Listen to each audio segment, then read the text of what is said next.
now for the most part, certainly for big things like planets and galaxies and supercluster galaxies, you don't need quantum mechanics.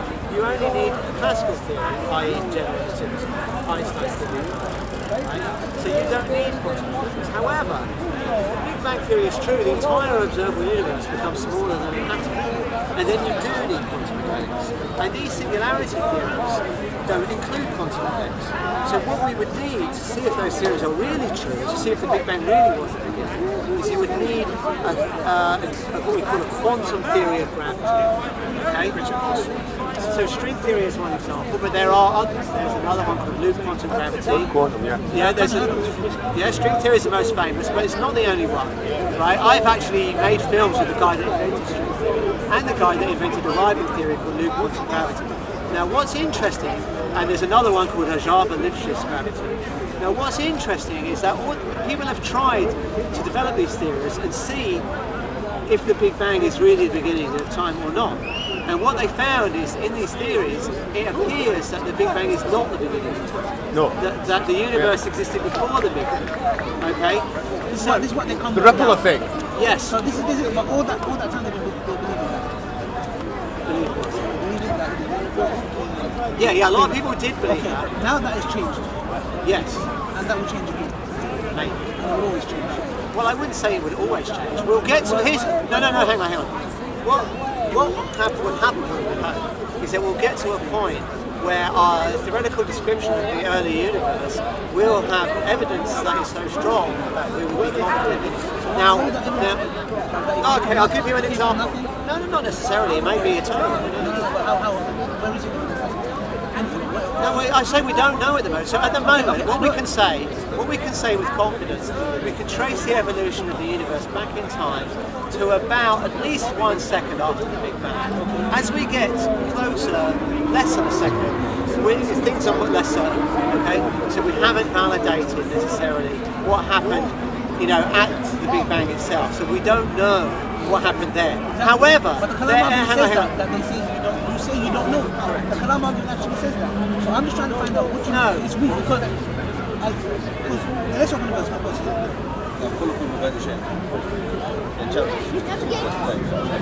Chapter what?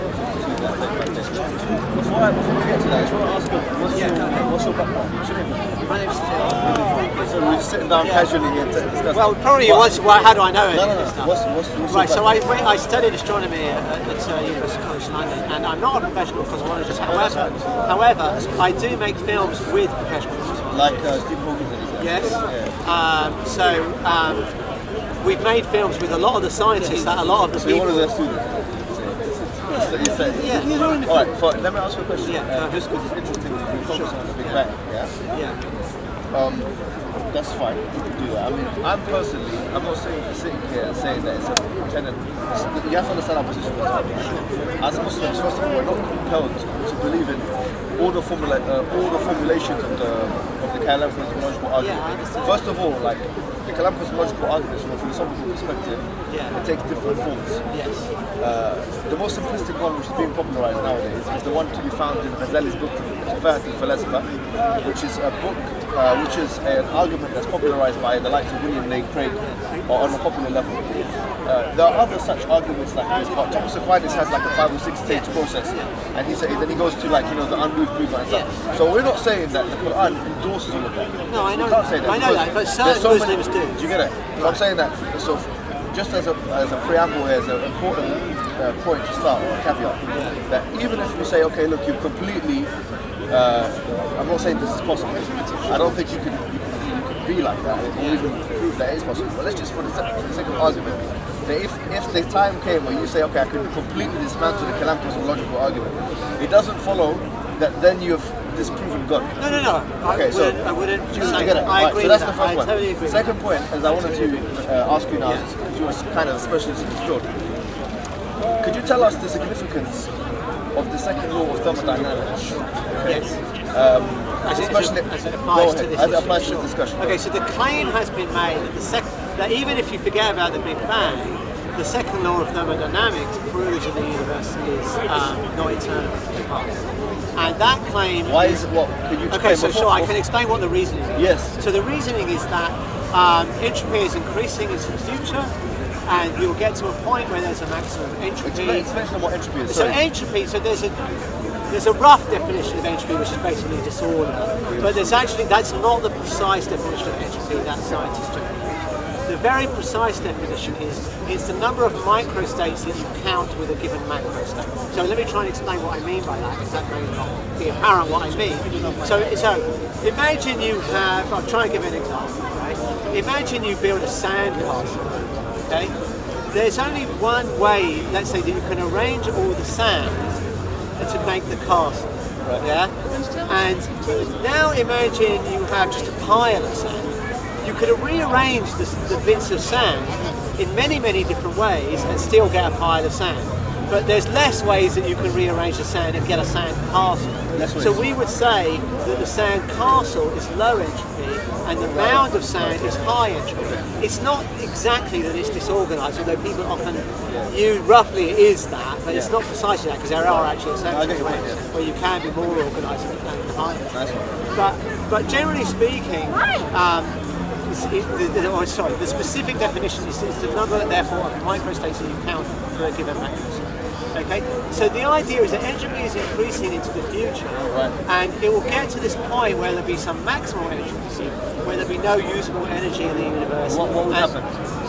So in that sense, the universe would just be a very cold, diffuse gas, and it wouldn't have any usable energy. So how does this apply? So how does that apply to the collage? So the argument that's been made is, and therefore we can't have had this in the past because we would have got to that point, and since we're not at that point, then the past must be final. Now the reason that this argument, there's a number of reasons why this argument is invalid. Okay, then you've got to qualify that it's invalid in your opinion.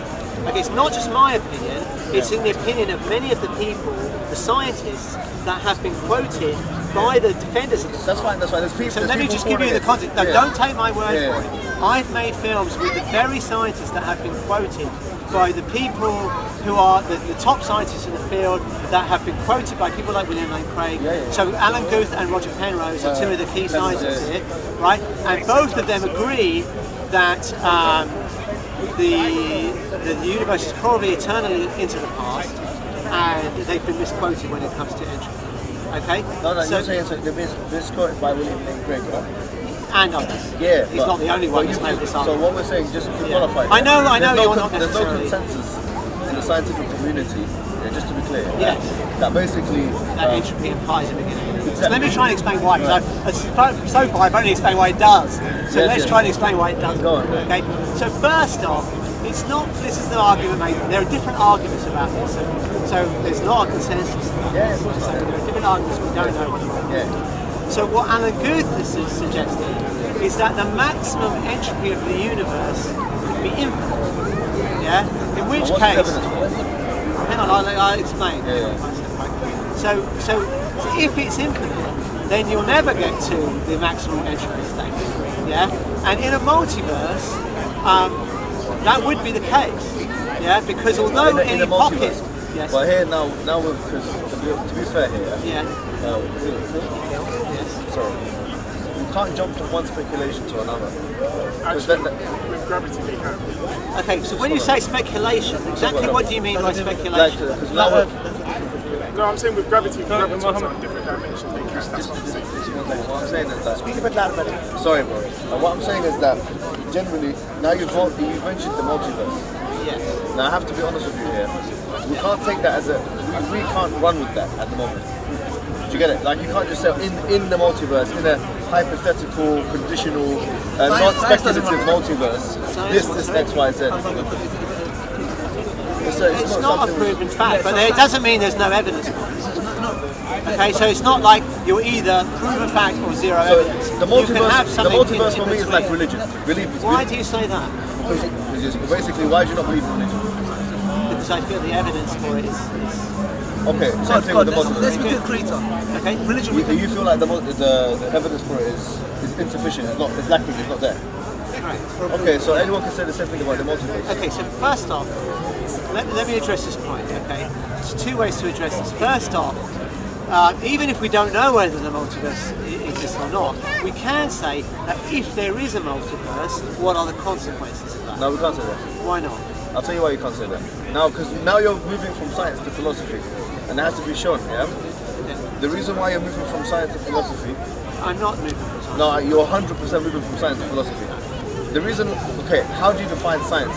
Science depends upon tangible, empirical findings in the known universe that we can use our five senses to take through the scientific method. You've moved from this, and this is... I'm not accusing you of this, but this is what a lot of people do, like Richard Dawkins, etc. They move from easily from science to philosophy to try and kind of slyly impose their view in the guise of a scientific argument. It's not a scientific argument. No, it's not. It's a philosophical argument. So you've moved from talking about the universe in its beginnings, which we can talk about here from a scientific perspective, to talking about the multiverse. What I'm saying to you is, with the You're saying multiverse, that's nothing to do with science? yes, absolutely nothing to do with science. Nothing to do with because science? the multiverse is that which happens outside of the known universe, yeah? No. No. Alright, let me try and explain. Explain to me how I'll the explain to you multiverse how, is not something that happens outside of the known universe. Okay, alright. So first off, Stop talking about gravity, man. Gravitons are outside the universe.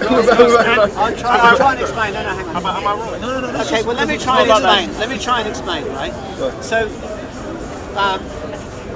first off, I think what you're saying is that the multiverse is not science because these other universes are outside of our observable. Yeah. But that doesn't necessarily matter because there may be traces of the existence of the multiverse in our universe. And if that's the case, then it is legitimate science. Okay, you say once again, the operational word you use there is might be.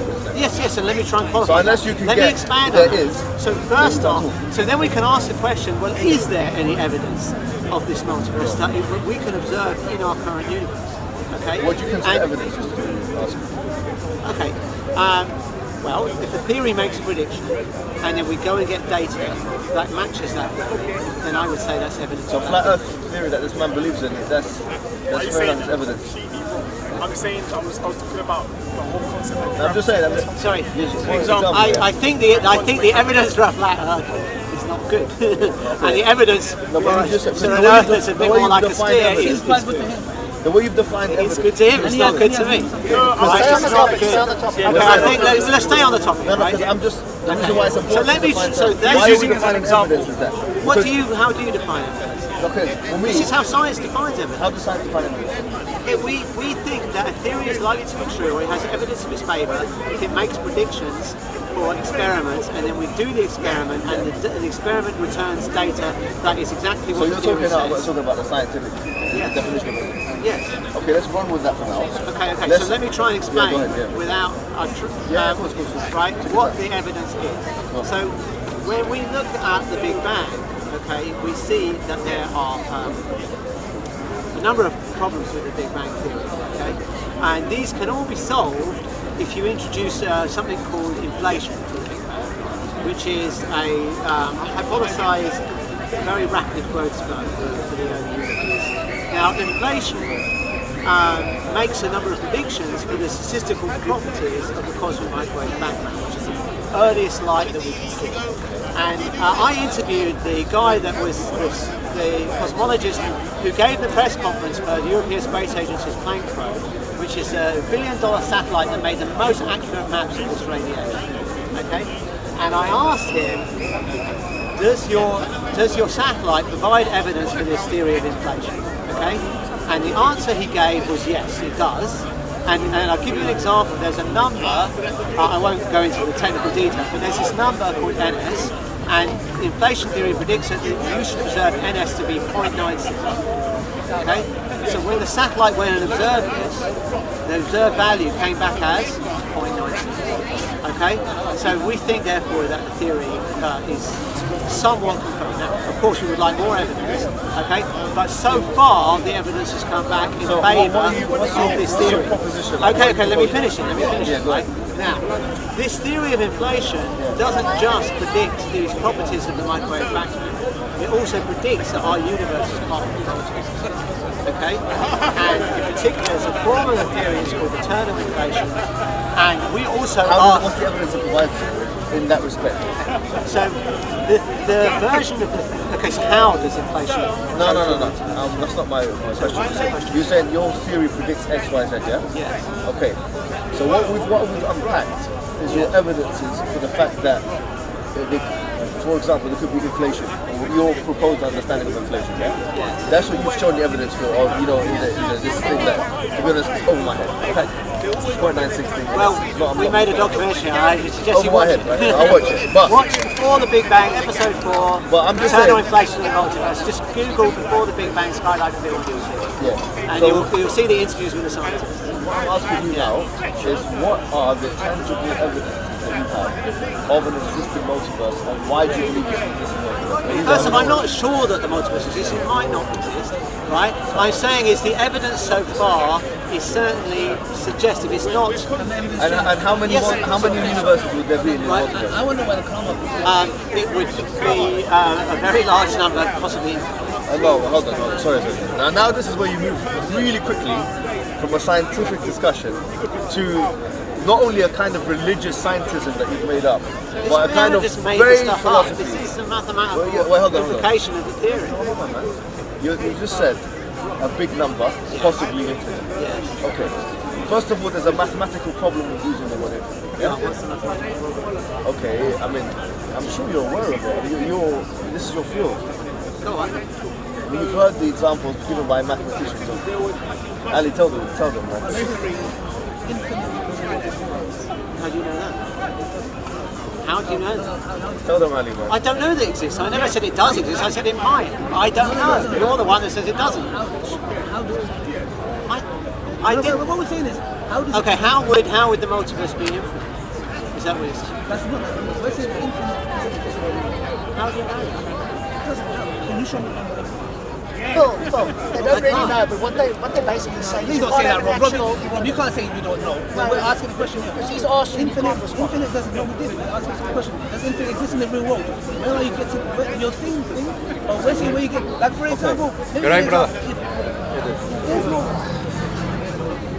Yeah, go on, give us your proof. Give us an example. Because it'll be a revolution. No, hold on. Sorry. What you said there, I can't tolerate that. Okay, go ahead. Because now you're using, let me tell you why, yeah? You're saying it's a revolution in mathematics. So who was Hilbert? David, okay, yeah, I'm familiar with the No, concept. I know where you're going to go with it. Yeah. What you've done there is you've deceived the public. No, I haven't. You have. No, can I tell you No, why? you've deceived the public. Go ahead, you go ahead. No, I'll sorry, explain why. let me explain why you've deceived the public. You know who David Hilbert is? Yeah, I know who Right, David fine. Hilbert is. What was his paradox? It's not a paradox specifically. What was You're his- talking about the Hilbert Hotel. Okay, what is it? Well, tell us about the Hilbert Okay, so Hotel. the Hilbert Hotel basically says you can have an infinite number of guests in an infinite big hotel. No, that's not what. See, look, when it comes to advancing it, you've got to be ingenuous here. I am being genuine. No. Let me tell you how you'll be ingenuous, yeah? We've talked. No, I'm talking about ingenuity. This is how to be ingenuous, not disingenuous. All right, now this is a word in English. You can check out from the dictionary. I'm Scottish, man. I don't know what you're talking about. I think it All right. I know what he's talking about. No, hold on. David Hilbert, yeah? Well, Yes. let him know. Okay, he was regarded, just because you quoted... Yeah, he was a great mathematician, no question Not about it. only that, he was regarded as probably one of the best of his time, yeah? Yeah, sure. All right. Sure. He said, and by the way, the majority of mathematicians today agree with David Hilbert. He said, he gave the thing that he just kind of, swept by, the hotel paradox is, he says that imagine, in a hypothetical world, you have a hotel which has an infinite amount of rooms, yeah? Let's do this slowly, not just brush these things aside. Imagine you have a hotel with an infinite amount of rooms. And then, some people come in, some guests, they come in, and they ask, can we be hosted in this hotel? Now, the paradox is, if you say you've got infinity plus one, that's a contradiction. So give us some more No, examples. it's not. No, hang on, you're wrong. You're That's misinterpreting it. how that was interpreted. No. Go on. First off, you've a paradox. misinterpreted what's going on here. Can I explain Have I what really is misinterpreted going on? David Hilbert? Yes. Go on, tell me how. Okay, so first off, right, there is this notion of the Hilbert Hotel. Okay, it's what not is the it? problem is not infinity plus one. What is it? Because what happened was in the history of mathematics. Do you know who Gilbert Cantor was? Yeah. haven't read his works. So you don't know who it was. Okay. So basically, what Kant has shown, right, was that infinity is a perfectly well-defined concept in mathematics, but you don't treat it as a number because it's a set, it's not a number. Okay? So the problems of the Hilbert Hotel arise when you treat infinity as a number. But, hang on, no, let me finish. No, let me finish. You've got to let me finish. Okay, You've got to let me finish. Right? Okay. So Georg Kant, right, presented a system of mathematics which has infinity in it as a perfectly well-defined concept. And mathematicians agree, there's no debate about this as far as I'm aware, that infinity is a perfectly well-defined concept in mathematics and is allowed in mathematics. Now what Hilbert said was he said, and I went and I've researched this with another professional cosmologist. Okay? The original quote from Hilbert that was used by William Lane Craig and has been used by Hamza sources because he copied William Lane Craig is that David Hilbert did say that infinity is nowhere to be found in nature. Yeah, that's what I'm saying. Right? Now, that is a different question to, is it, no, let me finish. Let me tell you why he said it. Let me tell you why he said it. Okay, let me tell you why he said it. What his justification for that was. Have you read the original paper that Hilbert said this in? I read extracts of it. Right, but you never read the whole thing. I did. Okay, and let me tell you. Man, you're here to enlighten us. I'm going to. Right? Let me tell you what the full context of that statement was. Now, this was at a time that around about just during the First World War, Einstein had just proposed his general theory of relativity. When? 1915. As well as 1905? That was a special theory. Oh, it's a special theory. General was later on. The general theory. The general theory. Okay. So Hilbert actually tried to beat Einstein to the general theory. Because Hilbert was a better mathematician than Einstein, right? There's no question about that, right? Einstein actually couldn't do some of the maths, and he went to a friend. His friend was called Marcel Grossman, and Grossman taught him the mathematics of what's called tensor calculus. Yes. And so Einstein managed to just beat Hilbert, But Hilbert was onto it as well, because Hilbert had gone to Einstein's lectures, and he was trying to beat him. But anyway, so what happened was, general relativity then showed you that there's a global topology for the universe, okay? And the universe can have different shapes. Okay? So the one shape is what's called a Euclidean flat universe. And according to Hilbert, this would be an infinitely big universe, right? And what he said was, Hilbert said was that Einstein had shown that the universe is not Euclidean, that it's curved. Okay, and so this non-Euclidean space would prove, and Hilbert made the claim that this, because the universe is not flat, right? Therefore, the universe is not infinite, and therefore infinity does not exist in the universe. However, he was wrong. Why is he wrong? Because at that point in time, in 1915, they couldn't measure the global topology of the universe. Okay. Wait a minute. Now I'm starting to. So are you proposing? Are you proposing a reinvention of the Einsteinian model that we have? No, not at all. So what are you saying? The Einsteinian model allows for all different geometries. Okay, so you have to actually go and do observations to see which is the correct geometry. What's your proposition? Okay, so my proposition is that Hilbert said that he thought the universe was not Euclidean because general relativity does allow. Of course, not only allows, I mean, it implies that there is local curvature in the universe. However, the global structure of the universe is different to the local structure. Okay, so you have to do measurements of the cosmic microwave background to see whether it's consistent with a Euclidean geometry or a non-Euclidean geometry.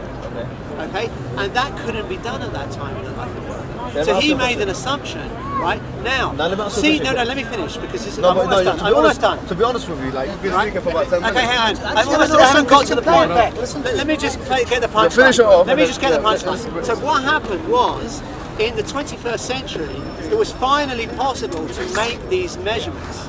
Okay, and the measurements came back that the geometry was Euclidean, and so therefore Hilbert was wrong, and therefore his statement that infinity does not exist in reality, which is, by the way, not a statement for mathematics, right? It's been disproved. No, hold on. now you've got to be now receiving. Yeah. I think there's so many issues with what you said. Yeah. On a philosophical level. If you think about it on a philosophical level, the existence of mathematical concepts in the real world itself is a questionable thing. I'll tell you what I mean by that. If you look back in the Aristotelian time, with Plato in particular, and I'm going to come forward to the Enlightenment. Plato in particular, in the Aristotelian time, or in time for Aristotle, obviously, like, they were contemporaries, he invented what you call the land of the world of forms. Yeah? The reason why is he invented that world because he saw that there's certain concepts, like mathematics, numbers, that basically had to, in his world, they had to exist, right? So he said that if they're using argumentation, if we're using it in logic, they have to exist in the real world. So numbers are something which we cannot empirically, from a Plato perspective, we cannot empirically prove, right? So in other words, numbers don't exist. Maths doesn't exist. Sorry, according to Plato? Yeah. No, that's not what Plato Wait, hold says. on. Historically, that's I haven't finished on it. They don't exist in this world. They exist in the world of forms, yeah? And which is why, do you agree with that, yeah? He agreed, he said So that the they world of exist in the forms. world of forms. Thank you very yes. much. I'm But not that doesn't saying- mean they don't exist in this world. No, he had his He didn't say had that. his special world of forms. Yes, he Let said me that. continue, please, Yes. yeah? Of course, I just made that clear, yeah? So number one, point one, Plato said that in the world of forms, numbers exist. Point two, this is where it gets more interesting, yeah? You might think this is an outdated, Greek idea. What are these people talking about? No. Kant and, what do you call him? Bertrand Russell. By the way, and Frege as well, yeah? Bertrand Russell, he tried to propose at one point, and you know this, yeah? That logic and mathematics were the same thing, yeah? And the reason why he did that was because he wanted to show that mathematics has an empirical root. It's imperative. I don't think that's right. Oh, hold on. That's he did. You can read his stuff. Now, him and Frege both came to the conclusion thereafter that was based on a false understanding of mathematics. So he retracted that. Immanuel Kant, in his books that he wrote, also in the Enlightenment, more than one book, he says mathematics is not something that exists in the real world, but it's something we impose onto the world. In sum, my friend, for you to stand here, or not sit down. You need to sit here. Not exactly. But yeah. Anyways, Let me guys, correct you on that. yes, For you to sit you here got and- me. For you to stand here, my friend. For you to sit here, right? And to say that infinity exists in the real world. I know, I didn't say that. I didn't say that. I said No. you can't rule out its existence. No. Now you're I changing. didn't say it did Okay, exist. no. Hold on. let's just- No. Correct. No. I didn't say it Fine. did exist. I Okay. said it might exist. So, okay, did you say the same thing? You about were the God? one that said it couldn't exist, No. I said No. Hold on. Let me just make this clear. Yeah? yeah. Can you see that on a philosophical? Can you see my argument? That on a philosophical level, it's impossible for you to sit here, right, and to say that infinity exists in the real world, since you cannot even prove that maths exists in the real world. Okay. Or my question would be, if that is not the case, do what Bertrand Russell couldn't do what Immanuel Kant couldn't do what Frege couldn't do what Plato couldn't do, and tell us how maths exists in the real world. Go ahead. Right. First off, this debate about whether mathematics is a human invention or whether it exists in the Platonic forms is completely and utterly irrelevant Why? to the discussion. You're talking about infinity, it's a mathematical Okay, concept. right, hang on. The reason that it's irrelevant No, but you've is made it irrelevant. because the claim that Hilbert made, well, all I'm saying is the claim that Hilbert made is invalid. Okay? And the reason that You can't say it's invalid. You can't make that claim. Yes, I can. No, you can't make that claim. Why You can can't. I not make that claim? You're saying it's invalid. For you to say it's invalid, you have to have a thorough scientific means of falsifying it. You have no way of falsifying that the universe, the statement that the universe is not infinite. You have no way of falsifying I don't need to. I'll explain yes, that's why. how science works. I'll explain why. That's how science works. No, you're okay. No, I'm not. You are misunderstanding. So tell me, and you're going against... First off, okay.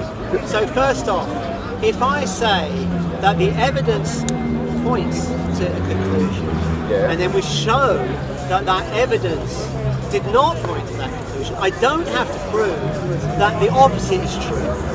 Okay? All I can say You're is saying it's invalid. your inference was invalid. No, but you're saying it's invalid, but you have no evidence. No, you're misunderstanding what So I'm what saying, you say- so what let you me say- clarify. Yeah, please go ahead. I think what you think I'm saying Go on. is that I've proven that the universe is infinite. Okay? Well, no, I'm not That is saying that. not- Let me No, let me finish. Go ahead, Let me yeah, go finish, ahead, sorry. because I think Go I on. misinterpreted Go, tell me what you're what saying. I'm saying. Tell me what you're saying. Go on. What I'm saying is, if you say, right, that, let's put it this way, let's suppose that I say that because that camera is red, therefore, I know, I'm going to come to that, therefore the sun will die, right? Now you might say the colour of that camera's got nothing to do with the fate of the sun, but you don't even have to go that far. You can simply point out that the camera isn't red, Okay. the camera is black, Okay. right? So you don't even have to even get into the whole debate I don't know about why- whether the colour of the camera affects the fate of the sun. So go ahead and right? tell me what your So point what is. my point is that what Hilbert said was that you could show that the universe wasn't infinite by showing that it's not Euclidean, right? Okay. Now that I agree with, right? That is true. But what he said was that we had shown that the universe was not Euclidean. Okay, Now, fine. Even that's the what case. we've done now, You've not solved what's anything. happened in the 21st century is that we've shown that the measurements that we can make are consistent See, no, with the no, no. universe Sorry. being... Phil. Let me finish. Let me finish. Phil, please. Let me finish. Seriously. Let him finish. Seriously, you've got to let me finish, right? Should we stand up, guys? Should we stand up? No. Right? Seriously. Let me finish. Right? Sitting down like I'm Okay. getting pins and needles on that. So, what we can say Yeah. is that the evidence that Hilbert brought to the table to say that the universe was finite, Yeah. okay, is not valid. Now that doesn't prove that the universe is, But Philip, right? I'm not saying that. But What Philip- I'm saying is that his so-called proof of a finite universe Yes. doesn't work. Okay, my point here is good. So you're saying you don't know whether the universe is infinite or I not. just want to know this infinite exists. Alhamdulillah. Okay, I'm really happy you said that. So what is the point of discussing something Okay. which you don't know the answer to? Okay, I will tell you why. So, because do we'll you get know- back to the do you original know- point. do you know what it I was, was Philip? distracted for like half an hour. And what's wrong with the Kalam the point is, because you started off this discussion, yeah, talking about infinity and this kind of thing. You said that you have evidence against the Kalam argument. So this was what was told to us, yeah. Yeah. So the first point I made to you is that the Kalam argument is not necessarily at the fore of protecting Islam or our theology. In fact, a lot of the Kalam arguments are non-Islamic arguments made by Thomas Aquinas or whatever. Fine. First point. Second point is, even despite this reality, Yes. you've come forward now Yes. and you've said, okay, I have my proofs. No, I never said a proof. Oh, okay, Ever. Don't okay, put fine. words Sorry, into I apologize. I abrogate what I just said now. I was saying that you've got your reasons and you've given your reasons, yeah? Yeah. So you've given the fact that the universe is not in your opinion, non-Euclidean, and therefore infinity could It's exist. not my opinion. Yeah, okay, fine. It's fine. Measurements Why, that we why- have made. No, it's an opinion. It's an opinion based on observable data, yeah? Okay, fine. So having said that, I'm saying fine. So the furthest philosophically you can go is say, look, I don't know, in your opinion, whether the universe is infinite or not. Yes. I can say to you, Yes. look, the presupposition that the universe can contain infinity is itself non-substantiated by the fact, as I've said before, philosophically, that numbers themselves are not part of the real world, and there's no one that has ever been able to This is irrelevant. solve. This is Why completely is it irrelevant? I'll Look, tell you why. if I say to you, look, the number one exists, guys, are you with me? Yeah. If I say the number one exists, yeah, okay, exists in what context? If I say it exists as a mathematical construct, as an abstract construct, then okay, there might be some agreement here. But if I say number one exists as a real thing, yeah, that must mean from an empirical perspective that I can smell it, touch it, feel it, hear it, or taste it. Now, I can't touch one, I can't feel it, I can't do any of that stuff with number one. So if I can't even prove, and this is a big philosophical thing, that Plato, Immanuel Kant, Bertrand Russell, etc., etc., none of these guys have been able to, Frege, and others have not been able to solve. If I can't even prove that the number one exists in the real world, then how am I going to prove that infinity exists in the real world? So if you can't even prove that mathematics exists in the real world, you're completely at loss when you attempt to try and prove something which is a secondary problem for mathematicians. Some mathematicians say infinity doesn't even exist as a mathematical construct.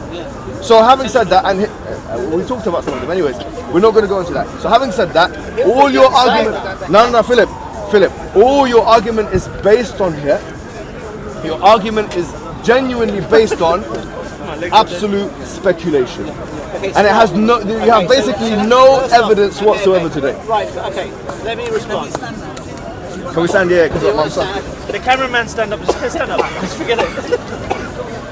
The meditation was good, but now, you know. So first off, right, this debate, it's true that there's a debate in mathematics about the nature of numbers. Are they human inventions, or do they exist in some platonic form? This debate is completely and utterly irrelevant. Why is it irrelevant? Please don't interrupt. I will explain. Sorry, I'm sorry. Let him finish. I apologize. I can't explain it for human rights. I do apologize. Right.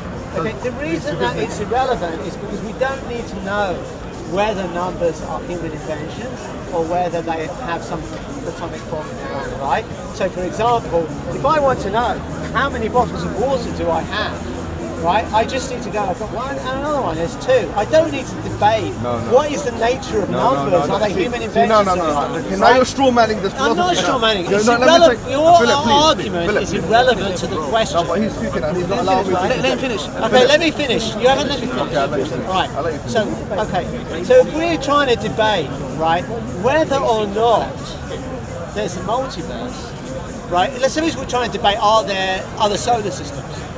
Okay, what do we need to do to debate whether there are other solar systems or not? We need to find evidence of planets orbiting other stars. Okay, do we need to debate the nature of mathematics to do that? No, we don't. This is irrelevant. What you're telling this me, is completely Philip, if you allow me to speak, please, yeah? What you're doing now is one of the logical fallacies that everyone knows, even without knowing anything about logic, which is you're falsely dictating the terms of the debate. What you're doing is you're saying, excuse me, let me tell you how you're doing that. This is irrelevant, this is relevant. Who decides what's irrelevant and relevant? Why are you deciding what's relevant or irrelevant? What I'm saying to you, on a fundamental level, is that if you cannot, and by the way, the example he gave was refuted by Bertrand Russell himself. When he came back to his, because that's exactly what he said. He said if you got, I can't remember what he used as an object. Because the idea is he said that you got one apple or two apples, you're counting apples, yeah? So these are tangible things and he said you can count them. This is what Immanuel Kant and others said, no, it's not that we can see two things together, it's that we are superimposing a mathematical construct onto the tangibles. Not that the tangibles are giving us an idea of maths. So if that's the case, then your analogy is a flawed one that's been refuted by the philosophers that you've quoted. Having said that, we say now, if you're talking about infinity in the real world, which is a natural thing, and you can't even prove that numbers exist in the real world, no philosopher in the history of philosophy has been able to prove that numbers are a real thing existing in our realm, and you're coming here talking to me about infinity being part of our cosmological environment as an actual scientific reality which requires empiricism. That's a contradiction. Okay. And now if you're saying to me this is irrelevant, then what you've done to yourself is you've shot yourself in the foot and you've stabbed yourself in the debate, and what you've said is that just believe. That's what you'd expect from a believer like me, my friend, not from an atheist like you who requires an evidence.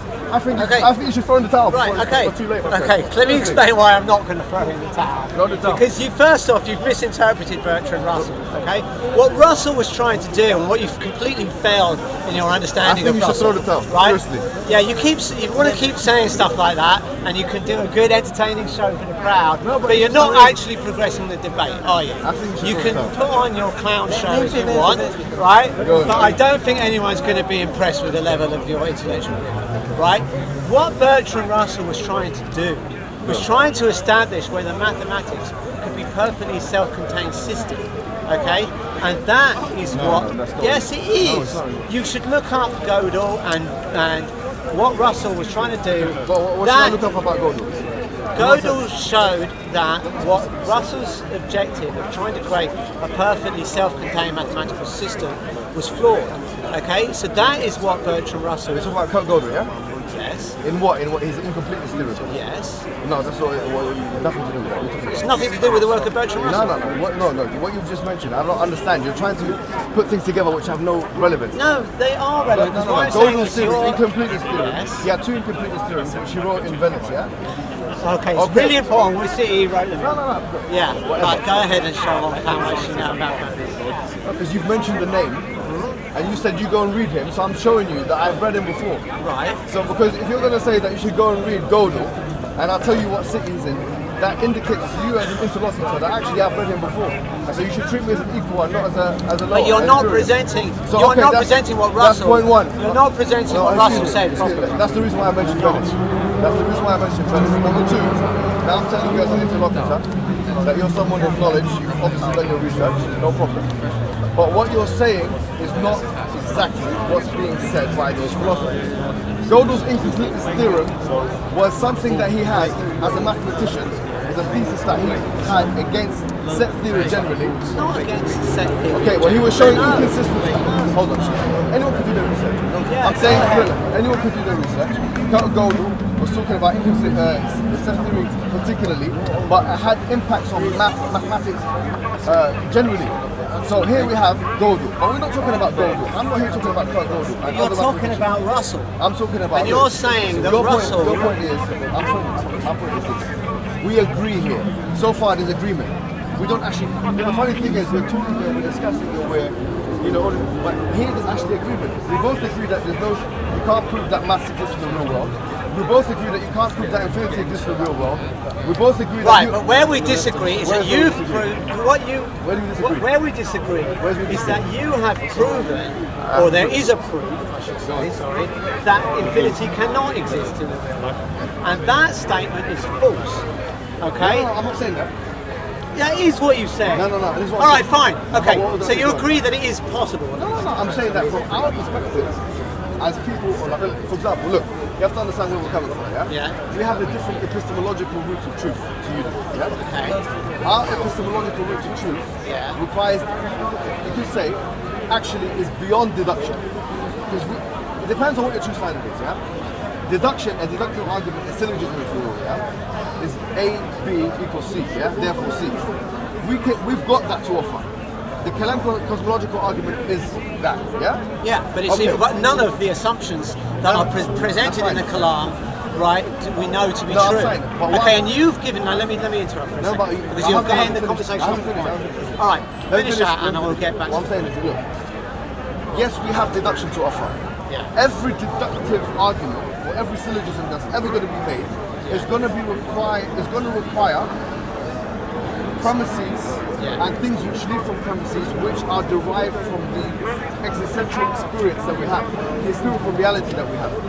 And since the empirical reality itself is called into question many times, the science itself is not completely perfect, from that perspective, anything can be questioned. Any argument you make or any argument I make.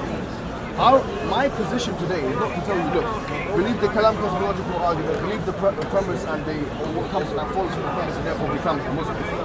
This is not what I'm taking. I'm saying this is one thing we have to offer, but we also have probabilistic reasoning. We also have what we call inherent reasoning. Yeah, all of these reasonings form a full argument from Muslim perspective. You get it? So from this perspective, look, what I'm saying is that what you have to argue against, you basically have to guess in order to argue. You have no solid, and this is what SubhanAllah, I'll tell you one thing, yeah? SubhanAllah means glory to Allah. You're only going to tell me one thing. I'll tell you what the Quran says, because it's interesting, remember it says, I'm khulq as-samawati wal-ard, am hum al-khalq. What is it? Were they created for themselves, chapter 2 verse 35, yeah? Or were they themselves the creators? أم خلقوا من غير شيء أم هم الخالقون. Were they created from nothing or were they themselves the creators? Yeah. أم خلقوا السماوات. False dichotomy. Well, hold on, it's not a false dichotomy. It is, which you claim. Well, we'll talk about it in a second. False dichotomy. By the way, it's not even a dichotomy because there's a third option. أم خلقوا السماوات والأرض. Yeah. Or did they create the heavens and the earth? In other words, were they themselves did something allow for the universe to be created? Certainly they have no certainty. Absolutely. Why do we need certainty? There you go. So what you're doing by saying that is you're confirming the Quranic statement. You have no idea of what you believe in. You don't know. You have no evidence of what you believe in. That's not true. That's false. That's just false. Okay, so let me respond. Let me respond. Please don't interrupt me. Okay, can I finish off one more line? Okay. So I don't feel like I need to, yeah? What I'm saying is not a thing that you don't have no evidence. Everyone's truth standard is, look, everyone has some evidence for anything, but I'm just saying that we have evidence that the earth is flat. Yeah? And this man can be happy, the flat earth guy, whatever his name is. Where is he? I don't know, he's run away now. But he believes the earth is flat. He's got evidence the earth is flat. He's got his own evidence. What we're saying is that, look, you have no definitive evidence which can lead you to certain truth. Now what I'm saying to you is, and that's what the Quran is saying, those who deny God's existence, those who deny the creatorship of Allah subhanahu wa ta'ala, that God actually is the one who created the universe, will always have an argument which is based on a presupposition which itself cannot be substantiated. And I tell you now, I dare and challenge you in front of all of these people to find me one piece of evidence which can be said to be certain truth, which goes against the thesis of God and goes against the main arguments that we have against God. That's my challenge. Otherwise, you can say, look, you can be the same thing. You can say the same thing about infinity. Say we don't know if it exists or not in the real world. Say at least the same thing about God. Be an agnostic. Don't say we're an atheist. Say, okay, in that case, we don't know if this creator, this entity outside the universe exists or not. That's it. That's the okay, can I respond without interruption? No interruption. Go on. Okay. I'm keeping an eye on you. All right, so first off, I agree we don't have certain knowledge, okay? But so what? We don't need certain knowledge. Like, if you get on an aeroplane, are you certain that plane isn't going to crash? No, you're not. But do you get on it anyway? Of course you do, because the evidence is that it's reliable, okay? And you use reliability as your benchmark, not certainty. You're right, we don't have certainty. There might be a God. I'm not saying there definitely is no God. Yeah. So I don't say that. Respect, okay? respect to you, my friend. Thank you. Right. Now we're going to go get something to eat. All right, okay. We're not done yet. But we ain't done yet. Yeah, we have to get right. Okay, right. But that doesn't matter because the benchmark is not certainty. The benchmark is evidence. Do we have sufficient evidence to say certain statements are true? Yes. Or do we have some statements to say there are at least, some evidence for something to be true? Now, what's happened, what we're debating here is this argument called the Quran cosmological argument. Okay? And the argument has been made, right, that the universe began to exist, and the gentleman here quoted 3 different reasons for saying that it exists. One was Big Bang cosmology, where we showed that is false. Okay, the Big Bang cosmology does not point to the universe. I haven't said that. And by the way, that was my argument. Just to be clear. Okay. Make that even if you did, and other Muslims. But we said this gentleman, so I have to be fair. I think you did, but if I didn't mention it. If I misremembered, if I misremembered, I apologise. Other Muslim apologists have. Other Muslim apologists have. Right, and so Christian apologists. Okay, all right. I'm here educating. I'm here educating the people with it. All right. Okay. So that is false. We've also had the suggestion that the second law of thermodynamics proves the universe at the beginning. No, I didn't say that. I asked you about it. Okay. Well, I'm answering it. Okay. First off, the assumption for the second law, right, would assume the universe has to be finite. But we don't know whether it's finite. So if the universe is infinite, then that argument is invalid.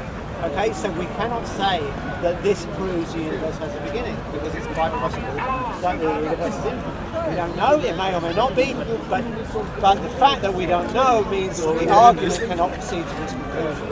There also may be dynamical reasons. First off, the second law is a statistical law. Okay. It's not like the Newtonian laws, i.e. there's a probability for it to be true and the probability is overwhelming. However, if you wait a long enough time, then of course you can violate the second law, right? There also might be dynamical processes. Well, I'll explain in a second. There may be dynamical processes that set the universe into a low entropy point. So if, for example, in loop quantum gravity, this is exactly what happens. Because there's a contracting universe before the Big Bang, the entropy of the previous universe is trapped on the horizon, it doesn't go through into the expanding universe, and therefore the entropy would effectively be reset. It wouldn't actually be a violation of the second law, you're just describing things in a different way. So the second law argument does not work. The cosmology argument doesn't work. The argument has been made that you cannot have infinity, you cannot in the real world. We said that Hilbert made this argument that was based on a false assumption. Furthermore, what we've learned about, I interviewed Sir Roger Penrose, who is one of the constructors of the Penrose-Hawkins singularity theorem, and he said you can have an infinite past because what we've learned, that the old ancient philosophers did not know, was that time is different in relativity than in our everyday lives. And there can be particles that experience all moments of time at once. Okay? Can I ask you a question? Hang on, let me just finish. Let me just finish. He hasn't finished. Right? Is there time limits or something? Okay, we can make a time limit if you want. But let me finish and then we'll do it. Yeah. Okay. So, You're going to give me time, yeah? Yeah, sure. After. Right. Well, let's do like 3 minutes each or something. Yeah. Okay, cool. Okay. Right. Okay. So. Yeah. Okay. We should do a dance. Okay.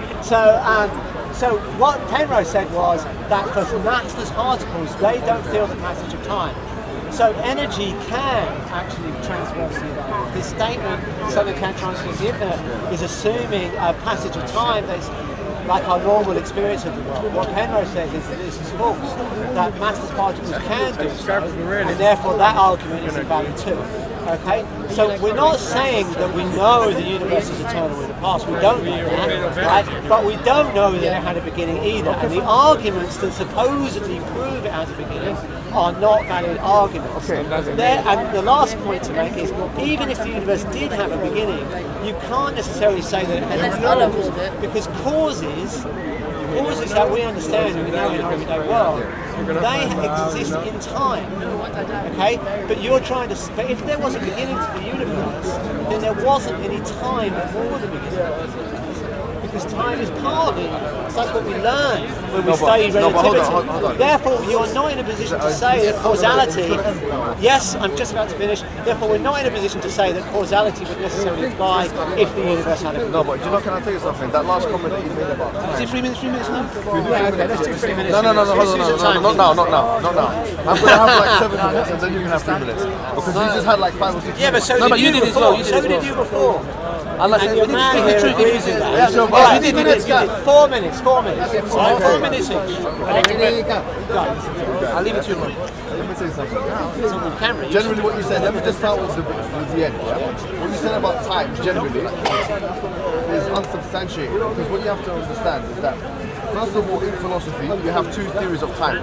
You have the A theory of time. You have the A theory of time and B theory of time. This is not a scientific discussion, right? And this is what you keep doing. You keep involving philosophy as if it's science. You're dressing up the philosophical argument in scientific guise. That's disingenuous. Before the universe, you didn't have the systems that we know. We couldn't empirically analyze the universe as it or what's outside the universe. Therefore, to speculate whether it had time or no time is something which we cannot actually do. You're saying that time, under Big Bang cosmology, time must have began at the time of the Big Bang. That doesn't necessarily follow. You can say that the time that we're acquainted with today, whereby we use the laws of physics to determine what time it is, began at the time of Big Bang cosmology, began at the time of the Big Bang. That's a statement you can make. But to say that no time began before the Big Bang took place, if it did take place in the way that we've been told it took place, in that sense, that's a statement you cannot actually make. And by the way, from an Islamic perspective, we believe in time before the universe, just to let you know. We believe that there was time before the universe. How does to perfect this? We say Allah only knows best. Now that's point 2. Point number 3, which is more important now. You're saying that, and you've admitted quite, I would say bravely, and I applaud you for admitting this, that you don't know. You don't really know, and I really do applaud you for that, because I think that's intellectual humility, and that's also intellectual humbleness, and also it's a genuine thing to say. If this is the case, yeah. No, I just saw my best friend. Since you don't know, I would implore you to think about one thing, yeah. Me and you actually agree that on a philosophical level, on a philosophical level, yeah, that we can criticize almost every idea. But my point to you is that me and you, yes, we don't employ a deductive reasoning on every single thing. In fact, what we tend to employ, and you can probably agree with me, is a probabilistic type reasoning. So you said yourself, we trace things on reliability. So for example, you said, I probably know I'm here because it's reliable. I go into the plane because and I have trust in the plane that it's not going to crash because I trust in the reliability of the plane. In other words, what you have in your mind working either on an unconscious level or on a conscious level is a probabilistic type reasoning, whereby you go on the plane thinking, you know what, I'm probably not going to crash, that's why I'm going to take this risk. I say, in order to employ a genuine approach with the real world, why not we take the same approach where you're using a probabilistic type reasoning and employ it with theology? I say to you today, and this is a different argument, I didn't even propound the cosmological argument today. I didn't even make it. I did this on camera. I've never said, you know, this. Today I'm going to make that argument. Today I will make an argument today, and it's not the cosmological argument, since you've mentioned, and we both agree, hopefully, that 30 seconds, make it quick. that probability is good, is the way that we come to truth. In that case, since all of the cosmologists almost consensually agree that the universe has fine-tuning, does this not imply that it has intelligence behind it, and if not, why not? Okay, all right, so very quickly, 4 minutes, go. Okay, first off, you said that I said the time began with the Big Bang. I didn't say that. I said if the universe began at the Big Bang. If. Okay? Then there was no before. Now, of course, you can posit that there was a before the Big Bang, but then the universe continues to exist before the Big Bang, and the Big Bang is not the beginning. But the whole argument made by the Kalamists is that the Big Bang is the beginning. Okay? Okay, so therefore, this is invalid reasoning. Yeah? Either the Big Bang was the beginning, in which case you can't say that cause and effect is still operating. I mean, you could speculate that it is, but that's speculation, right? Or you say the Big Bang was not the beginning, in which case the universe may be eternal into the past, and the Kalam argument is invalid. So, bottom line is about the Kalam argument, it's an invalid argument because we don't know if any of the premises are true. We don't know whether the universe began to exist, it may or may not have, and we don't know that causality would operate if time really had a beginning. Okay, so that is a rubbish argument, don't buy it. Right, now, on to fine-tuning. Right, first off, you said that fine-tuning implies a design, right? I say no, it doesn't, right? First off, intelligence, okay. So it doesn't do that. We've got plenty of examples of things that people have pointed out to be fine-tuned, and we can show that actually there's a perfectly natural explanation for it. So let me give you an example. This is an example that has been quoted by William Lane Craig, by Hampton Saunders, by many theologians. They said the expansion rate of the early universe was fine-tuned to 60 decimal places. Okay? So, that statement, and so therefore there must be an intelligent designer who put that number in just right. Okay? Now it turns out that that number, that fine-tuning, right, depends on gravity always being attractive. Okay?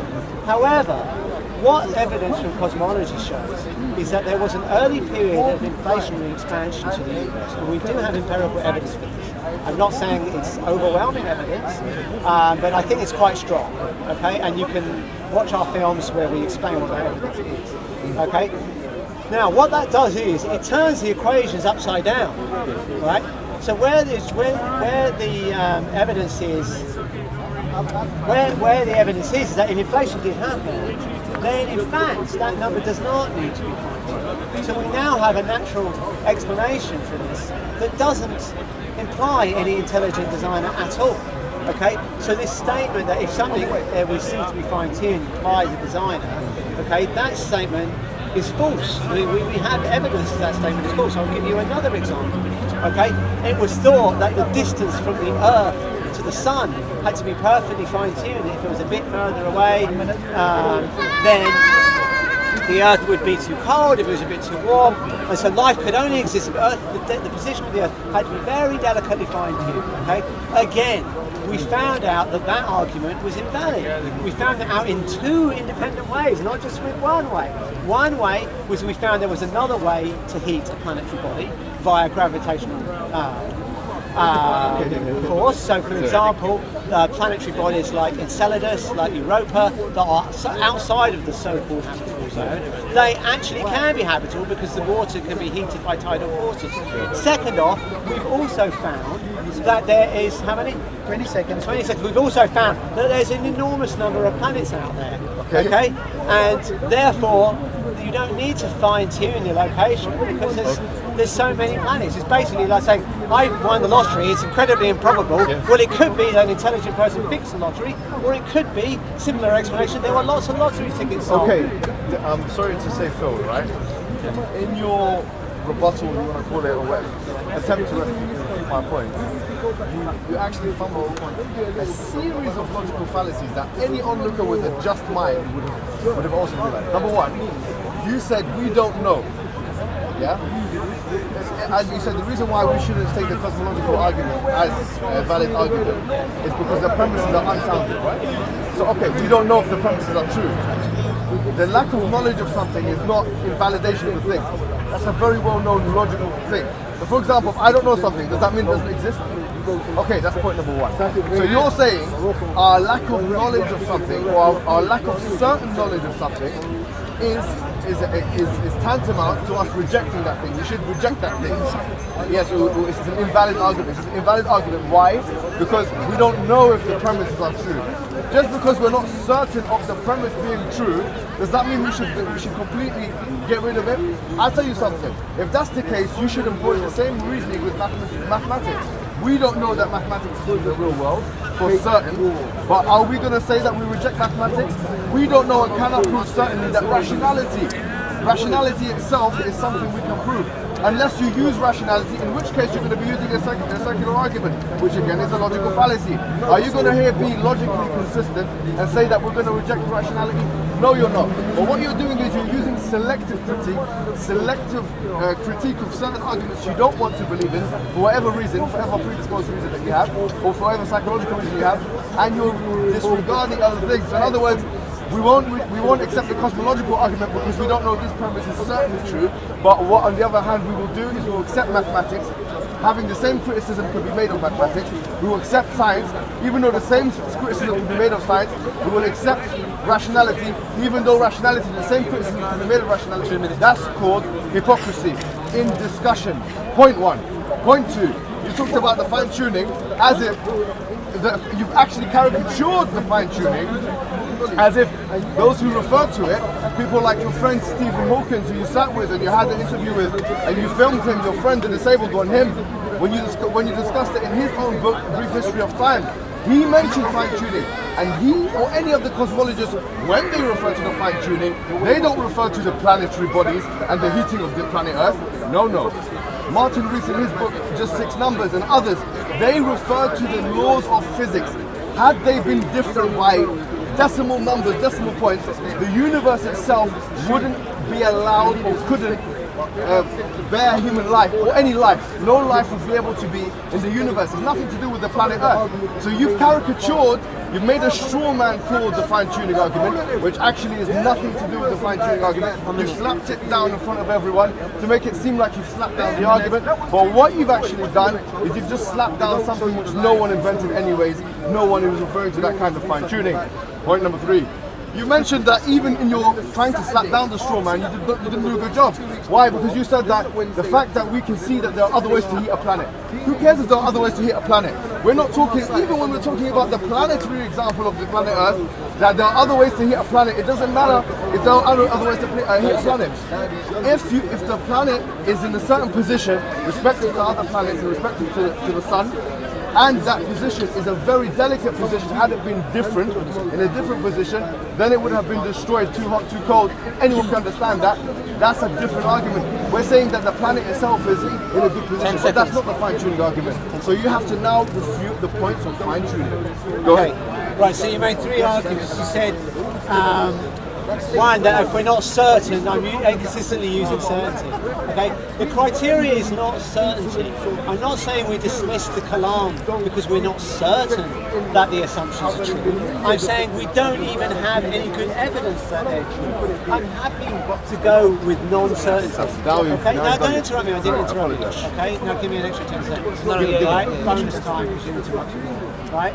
Okay, so we're not looking for certainty. So you're mischaracterizing what I'm saying, straw man. I never said certainty. What we're saying is the evidence good enough to point to the conclusion? And with cosmology, we don't, it's not the question we're not certain the universe began to exist, is that we really just don't know. The evidence is not there at all. We only know there was some type of Big Bang event. We don't know the true nature of this event. We don't know whether it was the beginning of time. Therefore, the cosmological argument is not just a question of a lack of certainty, it's a lack of any evidence at all for what happened in the planet. So that argument, you've mischaracterized. Second point, you said I've mischaracterized the fine-tuning because I only talked about the planets, right? But I didn't just talk about the planets. I gave an example of the expansion rate of the early universe, okay, which you completely ignored. What I was trying to show was that there were people claiming fine-tunings, and you can show that they don't necessarily point to an intelligent creator, okay? And I gave you not just the planets, I gave you the example of the expansion rate of the early universe. So in your rebuttal, you should address that, okay? There are other things that people have addressed. So for example, people have said the rate of inflation in the early universe, this is different to the claimed expansion, because that's the flatness problem. So flatness is addressed by inflation, and people have said, oh, inflation needs fine-tuning, okay? Or people have said, but yet again, in loop quantum gravity, you can show that inflation does not need fine-tuning. Okay, so again, these statements are model-dependent statements, and really what you're saying is that in your model there's fine-tuning, but that's just draw in your model. That doesn't tell you there's an intelligent creator. Okay, another example, there's people who made the claim that the strength of the, how long? Okay, people have made the claim that the strength of the strong force is perfectly fine-tuned, right? Now, again, other people have claimed that you could change the strong force, okay, and you could have a wide range of values for that.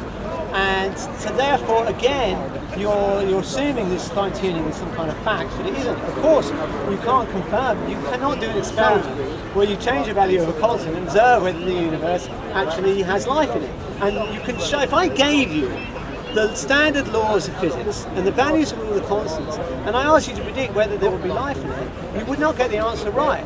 You cannot derive that from the laws of physics that we know them. Okay? So secondly, right, so obviously we want to talk about the multiverse, because if there's a multiverse, fine-tuning is gone, right?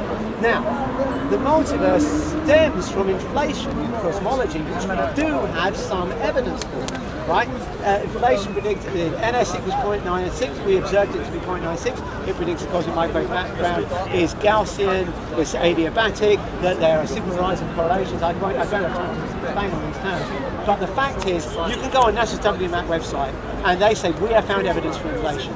You can watch our film where we speak to the head guy on the Planck satellite, and he said, not only do we have evidence for inflation, but we have evidence for multiverse, because the type of inflation that's favoured by Planck data points to a multiverse. More that there would be a cosmological constant on the back of a multiverse, and sure enough, that is exactly what we found. So we made predictions. Okay, I'm not saying it's certain, it may or may not exist, we don't know, but you can't say there's no evidence for it. There's certainly more evidence for that than there is for God. But God exists, right? Okay, I'm really happy with this, because he started off by saying something which is embarrassing. I'm sorry, man, I'm really sorry, but because you're an intelligent person, and you know that, I'm you know. Get on with it. I'm going to use my time. I'm going to have 5 second bonus time. Alright. Allow me to be a bit, Carry on. Point being, you started off by saying there's no evidence for the fine-tuning, for the cosmological argument. You have to understand here that the premise of the cosmological argument is in fact something you can't find evidence against. And I'll challenge you. In fact, the premise of the cosmological argument is that everything that begins to exist has a cause. Now what I want you to do here is show me a range of things that begin to exist in our known universe without cause. Okay, if you're saying that there's no evidence, then the statement shouldn't make sense in any context. The statement shouldn't even make any sense. But that's a false thing to actually claim. It's embarrassing to actually claim that. Point number 2. You then talked about the expansion of the early universe, as if, once again, miscategorizing the fine-tuning argument or specifying it to one thing, which is the expansion of the early universe. The fine-tuning argument has absolutely nothing to do with that. It can exist completely independent of the expansion of the universe. It can exist in a model of the universe which is not even expanding. And that is what Martin Rees wrote in his book, Just Six Numbers. His 6 numbers that he talked about, and I want you to refute this in your rebuttal, the 6 numbers that he talked about were constants that are actually governing the laws of physics. Well, there are 6 numbers that are basically, I don't know how many digits there are, but they're basically the laws of physics as we know them. Had these numbers been just a little bit different, then the universe would not be able to maintain or have any kind of life, not just human life, any kind of life. That's the fine-tuning argument. We're not talking about the aesthetics of the universe, how beautiful it looks. We're not talking about how warm planet Earth is. We're not talking about the expansions of the early universe. We are talking about the fact that the universe is intelligently designed. It must be intelligently designed in such a way as to even allow atheist people like Richard Dawkins and Stephen Hawking, your friend, to actually admit that it's fine-tuning. Fine-tuning itself has a connotation of it must have been finely tuned.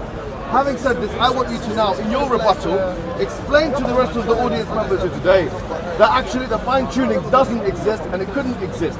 Because if you do say that, then you will be going against what seems to me like a cosmological consensus among the physicists. Most of the physicists have come to this conclusion, even atheist ones. Now you're coming non-specialized in the field, trying to challenge the consensus and say, no, it's not actually fine-tuning. That is disingenuous not only to yourself, but also to your atheist counterparts who decided to disagree with you. Now, this is the argument today.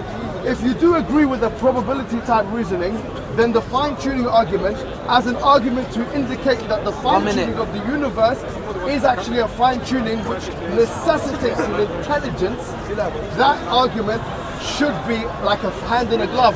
It should fit like a hand in a glove. You should look at the universe around you just by your naked eye and come to a complete conclusion that the universe, being finely tuned as it is, necessitates an intelligent designer. And if you don't do that, then you've got to tell me of one example of something even remotely as complex as the universe. And before you ask, complex means in things that have different parts all in one place. Something that is as complex of the universe, having the intelligence, having no intelligence behind it.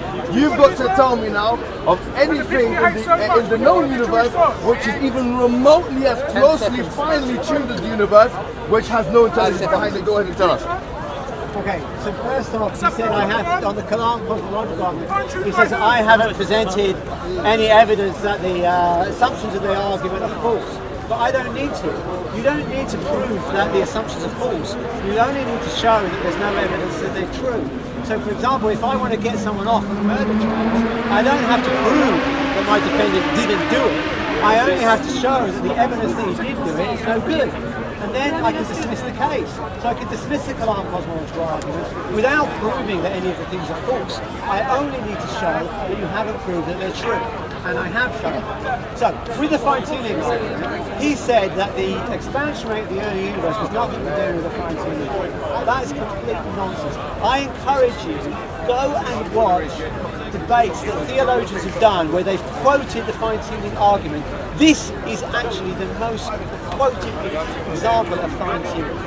Now, the point being that if you can show that you've got an example of fine-tuning and it doesn't necessarily imply intelligent design, there has a natural explanation that you cannot infer fine-tuning implies designer. You ask for one example of some this is fine-tuned to 60 decimal places.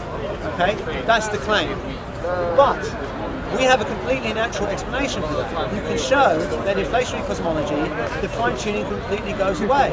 So you wanted one example, there's your example. The fine-tuning of the expansion rate of the early universe, which has been used by many theologians, like Muslims like Hamza Sorsis, Adam Dean, they've all used this example. Okay? William Lane Craig used it because of course he was probably William Lane Craig and you know it, right? And so this is one of the most quoted examples of fine-tuning. Okay? So it's certainly the case that we do have an example of fine-tuning that doesn't require an intelligent creator. So this idea that you can infer fine-tuning, therefore intelligent design, no, you cannot. right? Second off, you say it's a complete consensus that there is fine-tuning. That's not true. There are a lot of cosmologists, you are right, that say there's fine-tuning. But what you fail to mention is there are a lot of cosmologists who say no, there isn't. Okay, including some of the cosmologists that these guys quote. I interviewed Alan Guth, one of the world's leading cosmologists, and he said, I don't buy fine-tuning. I don't think there is fine-tuning, except one case. He did say he thinks the cosmological constant is fine-tuning. Right, he did say that. However, you can read in Nature, very well-known established physicists like Carlo Rovelli, Eugene Bianchi, they say Don Page, who's actually a Christian, right? This guy's a theist, and he doesn't think the cosmological constant is fine-tuned. So there's a lot more doubt about this fine-tuning than you pretend. Yes, I agree. There are people like Martin Rees who say there's fine-tuning. I'm not going to dispute that for a second. But the bottom line is, you cannot actually. The way we decide these differences in science is do experiments, okay? But you cannot do an experiment where you change the constant of nature and see if life comes about. But there are plenty of cosmologists who say you can change these constants and life will still come about. Okay, we don't know. Now, even if there is fine-tuning, right, we do have a good explanation for fine-tuning. As I say, if there's a multiverse, you've got a perfectly reasonable explanation for fine-tuning. Now, I'm not going to claim we know there's a multiverse, but we do have some evidence. It's not overwhelming evidence, I don't want to claim that it is, but there is some evidence for a multiverse in the form of inflationary cosmology. And if you don't believe me, you can watch our videos and you read through some of the world's leading cosmologists, and they say, and observational cosmologists, not just theoretical ones, and they will tell you what the observational evidence is. 15 seconds. Okay? So the facts are, if you have something improbable, you could conclude that someone is fixing things, but you could also conclude you have to be able to have a range of probabilities. In a universe, you don't know what the probabilistic range is, so you don't know. You can't make that up. Now we're still going to carry on 4 minutes each? Yeah, we'll do a No, can you not just like talk? Because this is like. No, this is good. I like this. All right, 3 minutes each. Whatever. But it means we don't interrupt each other. Yeah, that's good. Right? So what do you want, 2 or 3? Free. Three. Okay, ready, stop. Let me tell you something, right? In the beginning, he said, he quoted some names. I can't remember who the first name he quoted. He quoted the name and he said, they don't believe in fine-tuning. And he said, except for this situation, or except for the cosmological constant. Yeah. So it's Alan Guth. Alan Guth, yeah? And Stephen Weinberg. Okay, so it's really interesting. It's incredibly interesting here that you attempt to refute the fine-tuning with people who actually accept it, especially in certain cases. So you have not found really, even in your reputation of me, and you're someone who's meant to have interviewed all the majority of. No, I haven't ordered all of them. I have interviewed some. He's still got 3 to go. You've not even found. Okay, this is the thing. The expansion rate of the universe, I told you before that I'm not resting my case on that. I'm resting my case just in this instance. Let's talk about the 6 numbers. Then you said, okay, I don't deny the 6 numbers. Therefore, I win the argument. It's finished. It's as simple as that. If I say the 6 numbers of Martin Rees constitute fine-tuning, and you have no refutation of that, I need to go. Forget about me. The argument has someone else won by one side, and that's how you just have to be humble in a minute. Forget about the. Carry on. Okay, number 2 is the cosmological argument. After this. So the cosmological argument, you said that it's completely solved with multiverse. As you write up well yourself, multiverse is completely speculative. You could say that's speculative, more speculative than somebody else believes. Fine. But what I'm going to say is even more than this. Actually, it's not solved with multiverse. You have to say it's only solved in a situation whereby you not only have a multiverse, but you have a possibility or reality of an infinite amount of multiverses. So we have to believe in 2 things without seeing them and knowing them. You have to believe in the multiverse, and then you have to believe in a multiverse that has an infinite amount of universes in them. Now, even if you do that, you haven't solved the problem of fine-tuning. Why? Because you'd have to change the question that you put into the total probability generator, because in maths there's different kinds of probability, like Bayes theory, total probability. We're using total probability, which is part of probability theory in maths. You'd have to change the question you ask the calculator from, to what extent is this universe finely tuned, to what extent is a universe finely tuned. In other words, changing the question from the indefinite article, from a definite article, to the indefinite. So you'd have to actually not only have a million or billion or not even an infinite amount of universes, you'd have to change the question you're asking as well. So in essence, even if you had the multiverse, and even if you had an infinite amount of universes, this doesn't even disprove fine tuning. Okay. So we're we're going going to to wrap up respond. soon, aren't we? Right, we're first gonna off, wrap up. he Wrap said, up after this, yeah? Yeah. he said, I said the multiverse disproves the cosmological argument. Now I said it disproves the fine-tuning argument. So let's get it straight.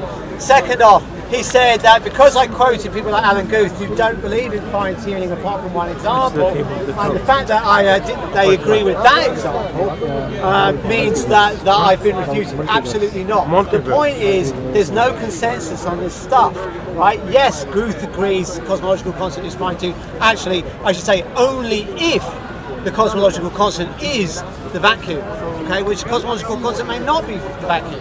And he even gave that qualification, if you've seen that interview. Right, well maybe you should.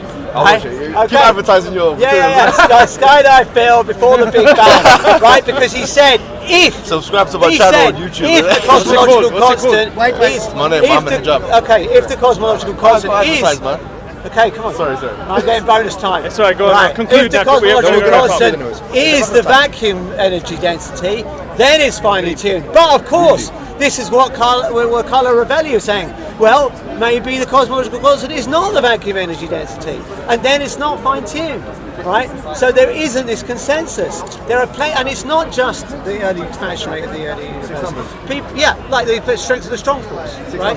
Yeah, the strength of the strong force. Not agreed upon. Sean Carroll, another cosmologist, said he doesn't believe in fine-tuning. Roger Penrose says he doesn't believe in fine-tuning. Okay, he does. Right. Okay. Can you not keep interrupting me? I want bonus time. Right. So now, Penrose does say that the entropy of the early universe is fine-tuned, but not fine-tuned for life. This is the difference, okay? Because the entropy of the universe could be enormously higher, and it would still allow for life, okay? So theism would not explain why the entropy of the universe is low, and then why this has been taken out of context is because when people have quoted Penrose, let's say the entropy of the universe is fine-tuned, what he's saying is that he thinks this is evidence of a cyclic universe because there would be a mechanism that sets the entropy into a low state. Now you're saying that the multiverse would not, even if it exists, wouldn't disprove fine-tuning because it's about the definite article. But what you're missing out is the selection effect, right? You are only going to find yourself in a universe that can support life. You can't find yourself in a universe that doesn't support life because you're alive. So therefore, your argument about the indefinite article is invalid. 30 seconds. 30 seconds. So Conclude. the fact is, you said the multiverse is completely speculation. That is utter, total bullshit. Right? We have evidence for inflation, and we have evidence that inflation happened and inflation predicts a multiverse. Okay, that's not me saying that. That's what NASA and ESA say. Okay, so therefore we have evidence. Now again, I'm not saying that this evidence is overwhelming, that inflation has been definitely proved, and that therefore in multiverse been definitely proved. I'm not saying that, but it is not complete speculation either. There is some evidence for it. Stop. No, can I Do you want to do 1 minute each as a wrap up? Yeah, you know what? 1 minute. I'll just do 1 minute.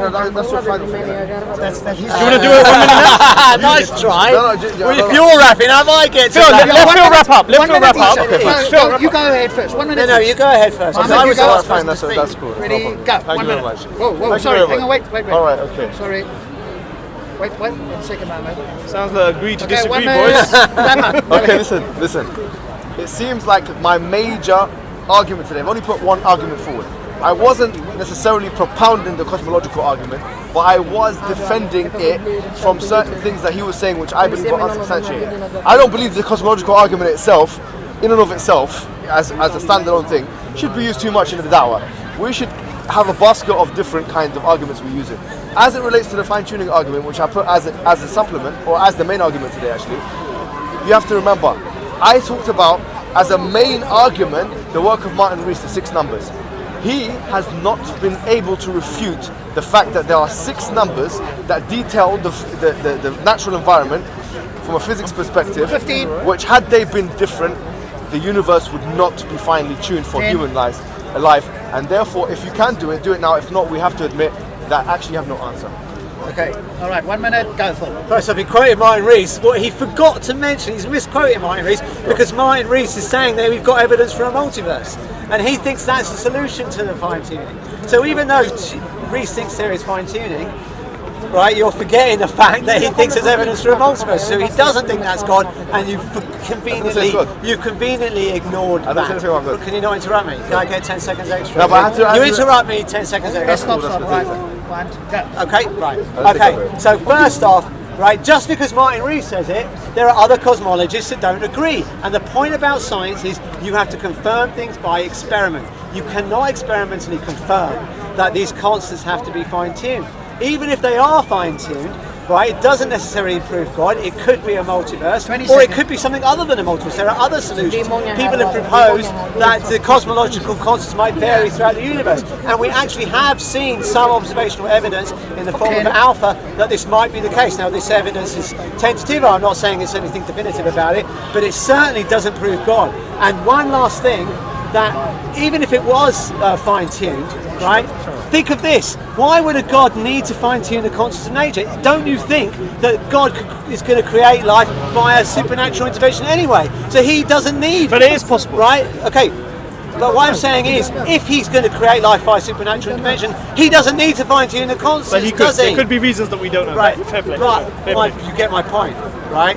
Anyway, There's a theologian. I think it's Can I just make agree this to one last disagree, point, boys. right? Just one thing I didn't mention. Just let me You show can you get an how- extra let me- time. let me show you how- Thank you, because it has Thank you been. very much. Listen, guys, let me help you out something, because you're clearly well researched, yeah? Clearly very intelligent, strapping young man. I know this. Where's your gym, mate? Where's your gym? Basically, you do that in your spare time, yeah? Show us something right here, right Phil. now. Let's change the speaker's corner to Let's Phil's sort it all corner. out. Show us something right here, right Sort now. it all out. Let's do it, man. Here we go, man. Back up, people. After this, you're gonna realize it's fine-tuned, man. Where's the fine-tuning, Phil? Show us something right now. I'm gonna take this camera away before it gets destroyed. Okay, bro. Show us something right now. Alright, here we go. Breaking it down. We get some music for this haram. Oppa! Oppa! Oh, no! Oh! The Holy Spirit has taken care of you, man. Holy. Oh, no! Step up. Oh, alright, anyways. So you guys agree to disagree? Fair play with that. Oh man, I've just disproved God with the dance battle. Listen, man, it looks like the Holy Spirit. Anyway, I'm talking about the Jew, you know. Nice one. There was a fight. Can I get my phone back? Ali thought Phil broke it out, man. I thought Phil's knocking out his dad. I thought he's on the floor because he's being ready there. Capoeira business, man. Anyways, it's been a pleasure, man. Got it. Whoa! So now I don't want to hear you using the Quran anymore. Any reason not to use it? But we can agree that the alarm sucks. Hello. Hey Phil, that was entertaining.